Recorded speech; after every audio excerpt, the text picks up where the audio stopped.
Bon, alors, bonjour à tous, bonjour à toutes et soyez les bienvenus à ce nouvel épisode de Nuit de sorcière. Malgré les petits problématiques de micro, on y est arrivé. Aujourd'hui, on fait une petite pause au niveau des éléments, puis on parle d'une déesse qui m'est très chère. On parle de la déesse Eris, une figure divine pleine de malice et de chaos. Permettez-moi de te raconter son histoire avec une petite touche d'humour afin de mieux connaître cette grande déesse qui habite ma vie et habite mon panthéon depuis très longtemps. Allez, c'est parti!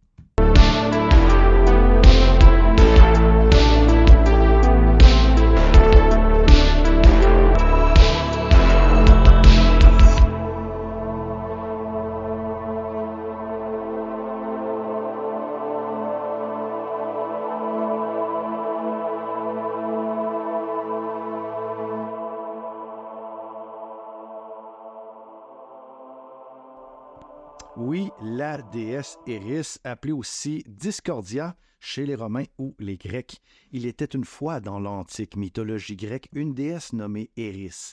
Elle était connue comme la déesse de la discorde, de la confusion et de la discrétion.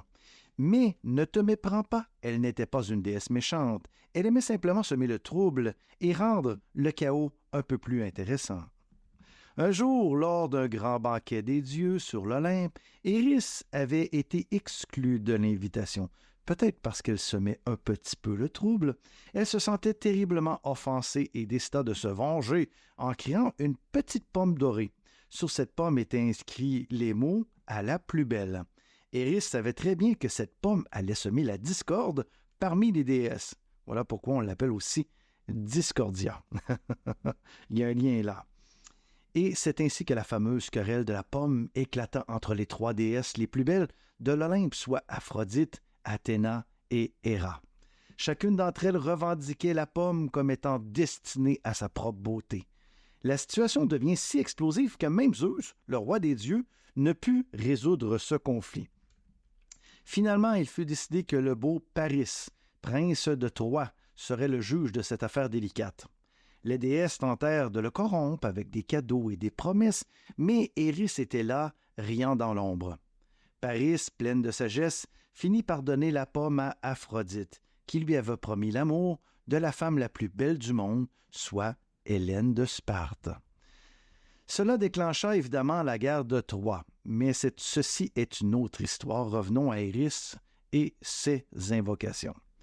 Si tu souhaites invoquer Eris, il est préférable de faire un brin d'humour et ainsi avoir un esprit taquin avec elle. Tu pourrais essayer quelque chose comme, première des choses, pourquoi tu voudrais ainsi évoquer Eris?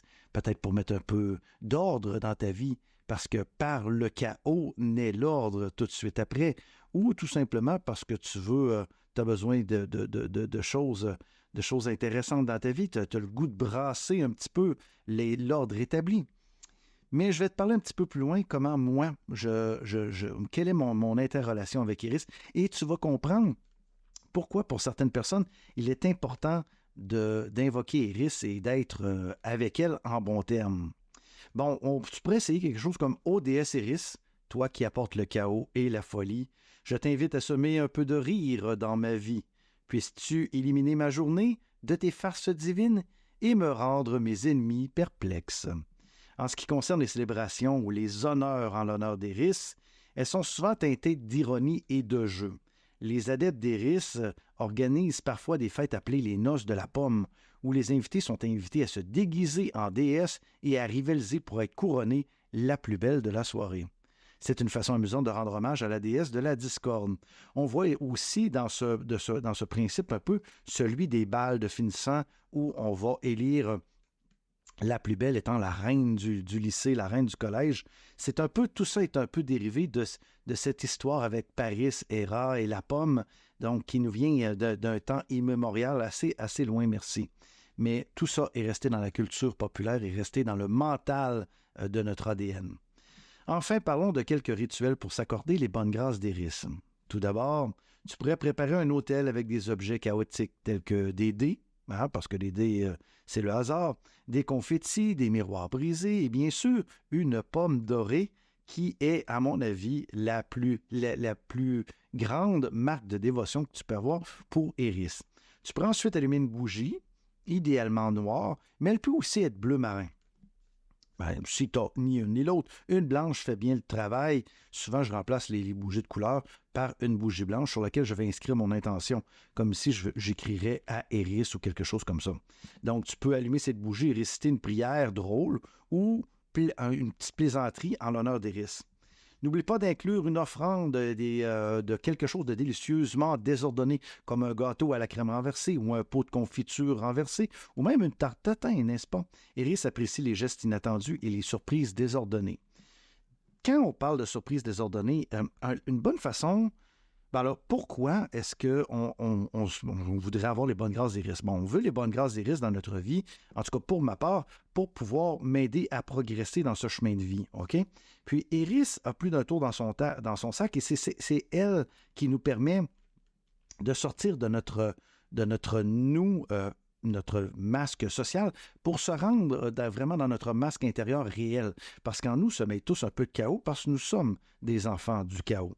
Donc, le simple fait des fois de dire, bon, je vais aller me laver les dents et tu arrives, tu prends ta brosse à dents et tu prends ton tube de pâte à dents et tu laisses tout ça là et tu revires de bord pour aller faire quelque chose de totalement stupide comme ouvrir le frigidaire, prendre une pomme et ensuite aller te laver les mains pour retourner ensuite te laver les dents. C'est quelque chose, tu dois vraiment faire en sorte que ton cerveau ne comprenne pas ce que tu es en train de faire. Ça, évidemment, ça nous donne ce petit côté-là de ce... C'est un peu comme si, pendant quelques instants, on était capable de surprendre la matrice et s'en détacher. Donc, Iris est très associé pour moi à ce concept de se décrocher de la matrice, se décrocher de cette matrice divine, bien entendu, cette matrice réelle, mais de notre matrice journalière, celle dans laquelle nous sommes encarcanés à tous les jours, notre routine, et de faire un petit sourire en coin. Donc, pour moi, je trouve ça important pour ce petit côté-là. Donc, voilà un peu l'histoire désordonnée et les rituels autour de la déesse Eris, une déesse aussi espiègle qu'importante dans le panthéon grec. Donc, si, tout comme moi, le panthéon grec est quelque chose que tu apprécies, eh bien, la déesse Eris, il n'y a pas beaucoup d'adeptes de la déesse Eris et je trouvais important aujourd'hui d'en parler. Il faut aussi ne pas oublier que la déesse Eris fait partie d'un culte aussi, le discordianisme. Le discordianisme est une pseudo-religion qui a été inventée pour un peu n'importe quoi, pour célébrer le chaos, mais en même temps, c'est une pseudo-religion parce que les gens ne s'y prêtent pas au sérieux. Mais en même temps, Eris ne nous demande pas d'être sérieux. Donc, les adeptes de Discordia ou de Eris, qui sont pour moi la même personne, au panthéon grec, panthéon romain, vient vraiment nous rappeler que nous sommes ici, en tant qu'êtres humains, en train de jouer, en train de faire ce jeu de la vie. Ce chemin qu'on a décidé de prendre est un grand jeu et il ne faut pas l'oublier. Et de s'amuser avec elle et de s'amuser avec sa magie, eh bien, nous fait sentir beaucoup plus humains. Donc, le discordianisme est une religion qui existe et qui fait quelques adeptes ici et là. Et on a le manifeste Discordia aussi qui a été écrit là-dessus comme manifeste de cette religion. Il y a aussi, je vous dirais, dans certaines bases du satanisme, comme le satanisme spirituel, dans lequel on va inclure du discordianisme aussi pour certaines traditions. Parce que dans le satanisme, comme dans la Wicca, nous avons différentes branches. Ici, je ne parle pas du temple de Satan ni de l'église de Satan de Anton LaVey, mais vraiment de courants un peu plus marginaux qui commencent à voir le jour. Donc, le satanisme, discordianisme est quelque chose qui existe aussi parce que on célèbre à ce moment-là la déesse Eris comme la personne chaotique primaire, celle qui a engendré la vie. Donc, vois-tu, il y a plusieurs ramifications comme ça dans lesquelles on peut se retrouver jour après jour. Et cette déesse, pour moi, occupe une grande place. Et je tenais à faire un podcast aujourd'hui sur cette personne qui occupe une place de choix dans ma vie pour la faire connaître. Et peut-être m'attirer ses bonnes grâces. Qui sait, déesse Eris, je suis là. Donc, la déesse Eris vient aussi nous dire de ne pas prendre toute la vie avec sérieux, de la prendre avec un grain de sel et de rire un peu. Quand elle a semé la zizanie avec la pomme, elle a voulu envoyer le message que peut-être le monde était trop sérieux, les combats, la guerre, etc., etc. Peut-être de mettre un peu de légèreté, de s'ouvrir aux beautés de la vie, parce que chaque naissance est un peu un chaos aussi.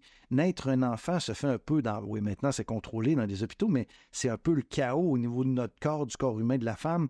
Et après ça, tout se replace et tout se met en ordre. Le chaos, les grands feux de forêt de ce monde vont raser des hectares au complet, mais après, ça va revivre.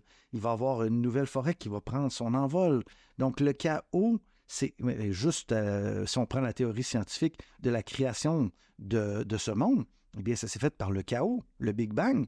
Donc, par le Big Bang, les étoiles se sont touchées et tout est explosé. Donc, c'est par le chaos qu'est née la vie. Donc, il faut prendre la vie avec un grain de sel, comme le ferait elle-même Eris. Donc, les origines d'Eris dans les profondeurs de la mythologie grecque. Bon, Eris émerge comme une force divine pleine de malice, mais de chaos aussi.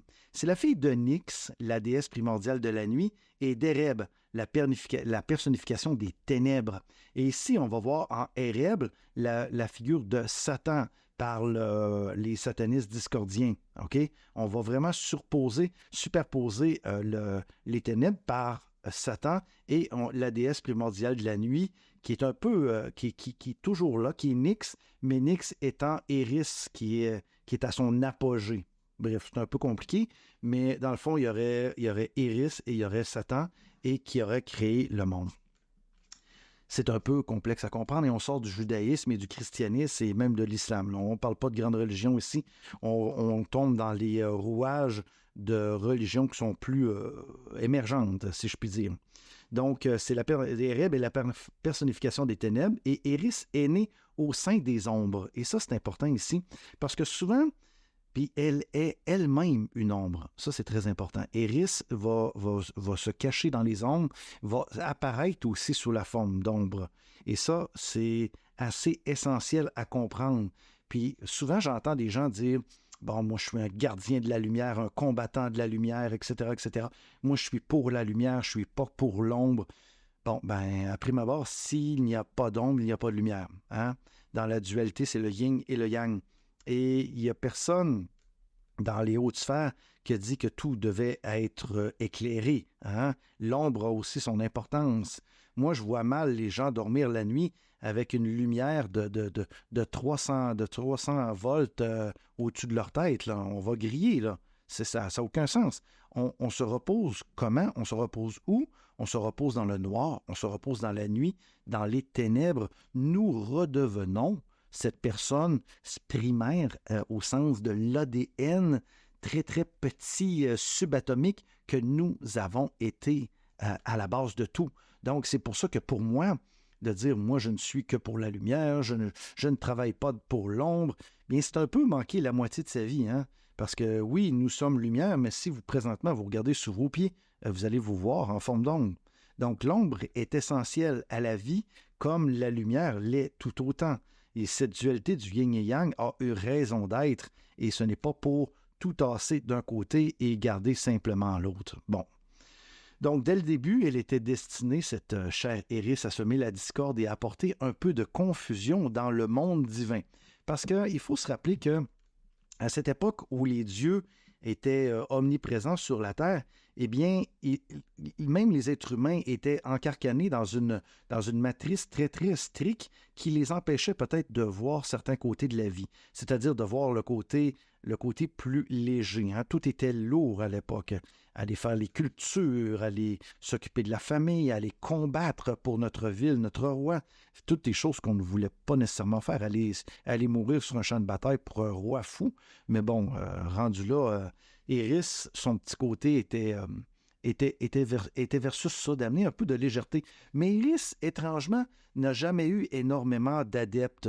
Si ma mémoire est bonne, on ne trouve aucun temple dédié à Eris ou à Discordia, bien entendu, dans la Grèce antique. Et sont excessivement rares les adeptes de la déesse Eris. Pourtant, elle a joué un rôle important dans les guerres, dans la façon de vivre des gens, mais un peu comme Mercure, hein, un peu comme... il n'y a pas beaucoup de temples, très peu qui sont accordés à ces dieux et à ces déesses. Donc, un jour, on revient à l'exclusion d'Eris, comment Eris a été exclu de l'Olympe un petit peu.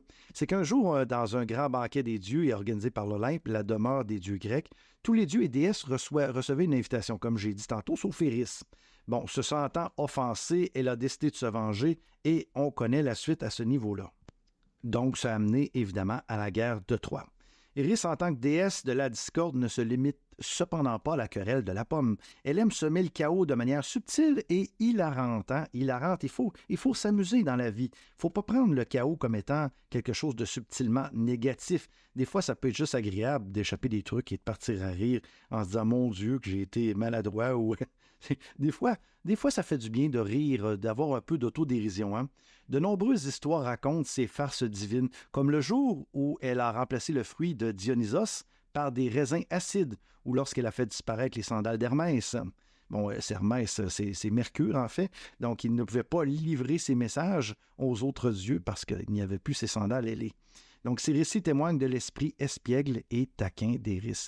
Une personne qu'on aimerait avoir dans notre vie, qui joue des tours, un peu à l'image peut-être des fées ou de certains autres esprits qui sont dans notre vie et qui nous rendent la vie, ce petit piquant qu'on va mettre sur notre steak, sur notre spaghetti, c'est ce petit piquant qui fait toute la différence. C'est cette épice de vie.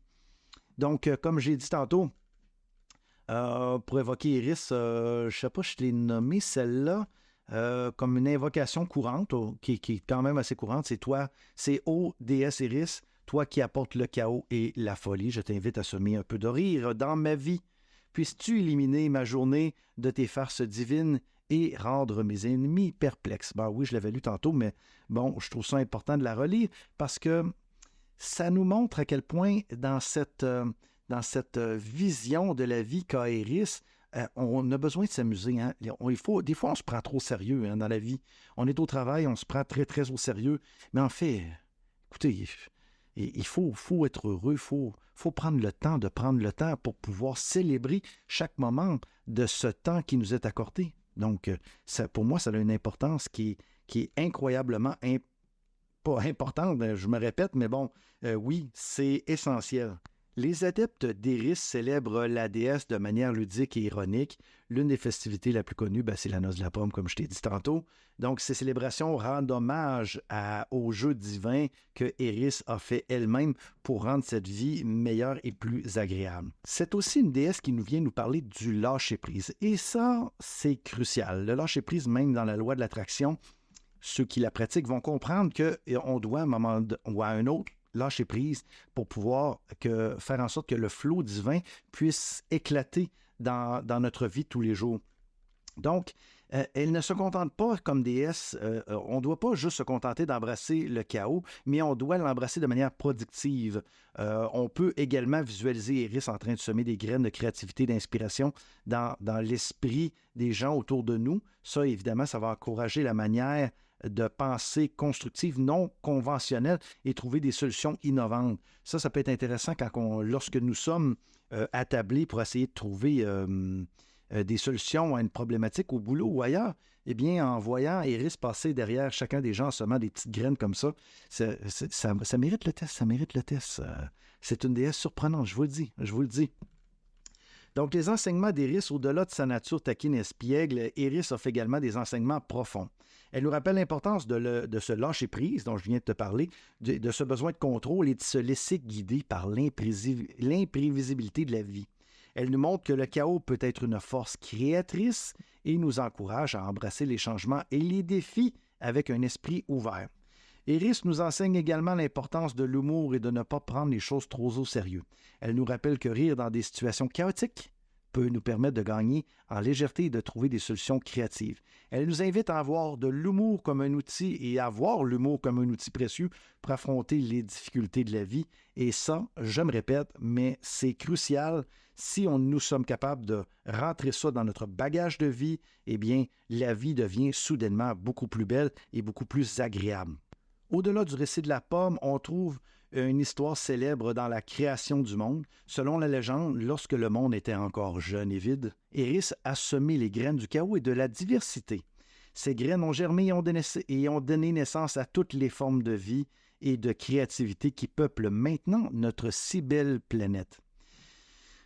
Bon, comme je te disais tantôt, au niveau du culte, j'avais fait un petit aparté, mais au niveau du culte d'Iris, c'est pas aussi répandu que celui des autres divinités grecques, comme je t'ai dit tantôt. Il existe toujours des dévots dédiés à la déesse de la discorde par rapport au discordianisme.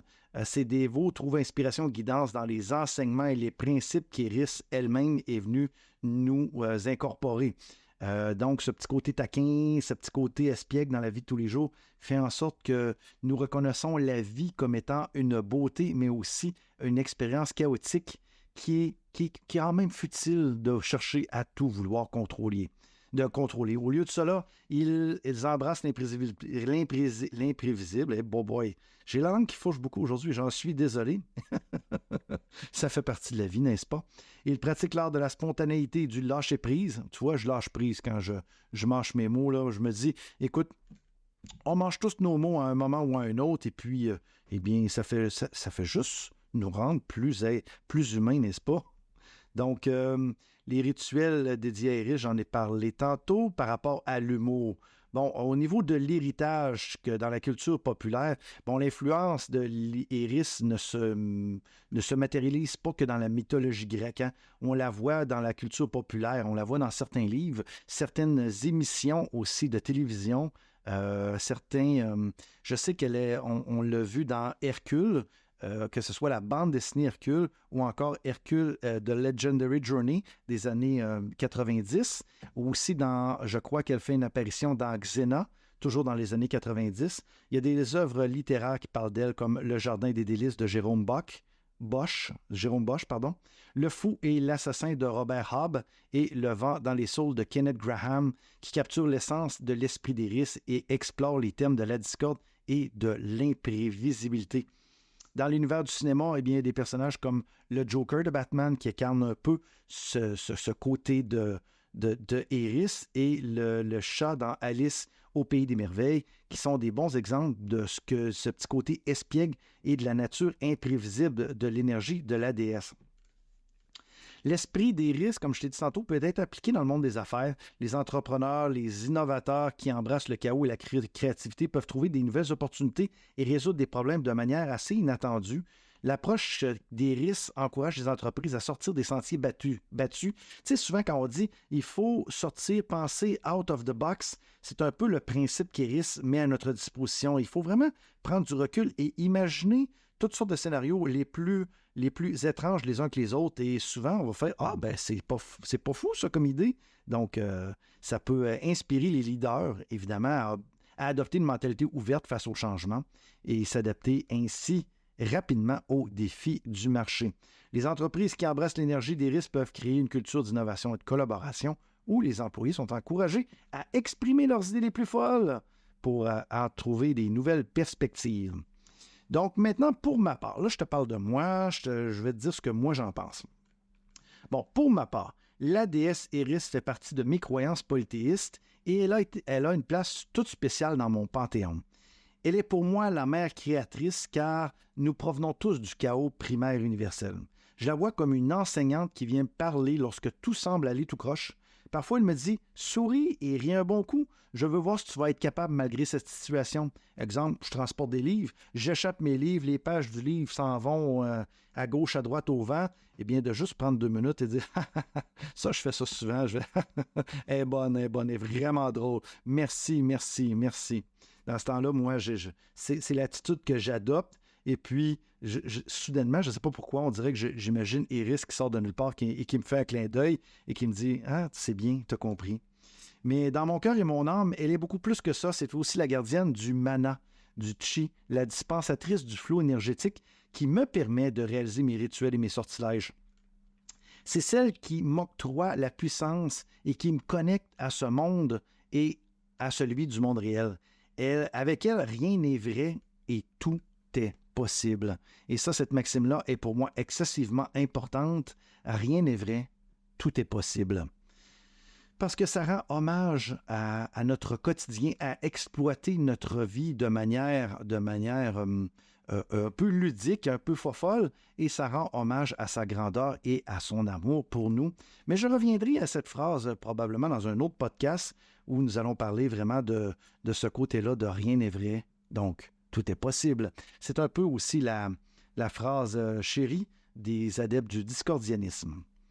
Donc, la déesse Iris, en conclusion, incarne l'esprit du chaos, la créativité. Son histoire tumultueuse et ses farces divines rappellent aux gens l'importance de l'humour et du lâcher-prise et de l'ouverture aux possibilités inattendues, que ce soit dans les rituels dédiés à Iris, dans les récits inspirants ou dans l'application de son énergie dans notre monde ou dans le monde des affaires. La présence d'Iris continue de nous inviter à embrasser le chaos et à trouver la beauté et la joie dans les situations les plus imprévisibles. En intégrant les enseignements d'Iris dans nos vies, nous pouvons développer un esprit de curiosité, d'adaptabilité et de créativité qui nous permet de prospérer dans un monde en constante évolution. Alors, osons laisser Iris semer un peu de discorde bienveillante dans nos vies et embrassons le chaos avec un sourire sur notre visage. Merci d'avoir été là pour cette émission. Pardon. Si tu as des commentaires, tu as l'adresse Nuit de sorcière, nuit avec un S, @yandex.com, Nuit de sorcière, nuit avec un S, @yandex.com. Tu peux visiter le site internet aussi, qui est Nuit de sorcière, toujours nuit avec un S, @my.id. Donc ID, comme my ID, mon idée. Le lien, je le trouvais intéressant par rapport à ces .my.id. Donc, tout ça est dans la description de toute façon. Donc, tu peux visiter ça et tu peux m'écrire si tu as des questions, des commentaires. Écoute, je fais ce podcast pour m'amuser en même temps et pour laisser une trace de mon savoir et d'en faire profiter tous ceux et celles qui veulent en avoir. Je ne me prends pas au sérieux, donc je tousse un peu en ondes. Bon, je suis un être humain, hein, je ne suis pas un robot. Donc, merci d'avoir été là, de m'accepter tel que je suis. Merci du fond du cœur et on se dit à très vite. Namasté tout le monde et que Iris bénisse votre vie d'une petite poudre de chaos bienveillant. Ciao, ciao.